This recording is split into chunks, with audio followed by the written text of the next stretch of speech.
Malampusong gipahigayon ang panagtagbo sa mga miyembro o lider sa Brigadahan 1 Tahanan, partikular na sa Purok Jerusalem Chapter sa Barangay Santa Maria, Trento, Agusan del Sur, bandang alas 2 hapon, kagahapon, Pebrero 6, 2025.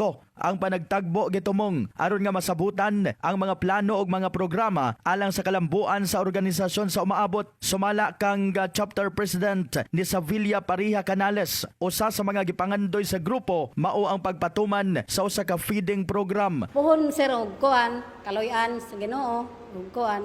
Nami nagkuan sila nga mag-feeding lagi daw mi diri magkuan sa mga bata, magpakaon sa mga bata. Gipadayag ni Canales nga ang Brigadahan 1 Tahanan usa sa mga organisasyon nga nakahatag og dako nga tabang sa mga katawhan, ilabi na sa mga miyembro. Sa pagkakaron, na may mga miyembro nga natabangan na nga atong nahitabuan namatay. Sa pagkakaron nakadawat na siya og kuan. Nga nagpasalamat pud siya, nagkita man mi atong miyaging adlaw siya. Pangumusta nako, "Te, kumusta naman?" "Aw nay, kumusta?" siya nga. Salamat ni kay nakadawat ako sa brigada bisan tuod gamay, at least nakatabang gyapon siya. Katong plano pa nga mo sulod or nagunaw na pa og kuan nga kung mahimo, kung makuan mo kanta sa 1 Tahanan para kung unsay mga problema ninyo bisan sa ginagmay makatabang gihapon ang brigada para kung unsay itay simbako nay masakit, nay mahitabuan, mamatay, ana ang brigada mo tabang bisan tuod ginagmay lang. Si Josefina Gumapak, usa sa mga miyembro, nagpahayag sa iyang pasalamat sa organisasyon nga nagpabilin siya tungod sa tinuod nga pagtabang alang ngadto na sa matag usa. Nakaangay jud ko sa pamaagi. Maayo gid siya nga walay nagkahiusa ang among mga kuan ba. Una-una walay mga supak bitaw.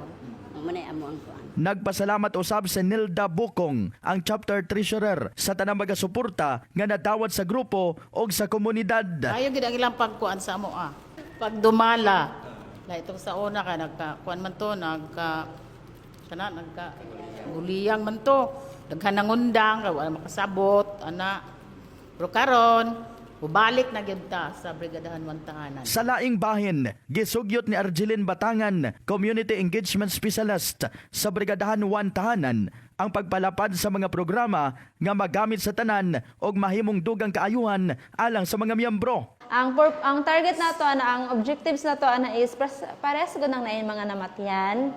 So what if di ay nga mag-initiate pud ta nga maliban nato siyang beneficiary og bulak na pa pud siya another nga madawatan. Ang mga sugyot sa feeding program o uban pang aktibidad giuyunan sa tanan nga nagpakita sa ilang tinguha nga magpadayon og magtinabangay alang sa kalambuan sa komunidad.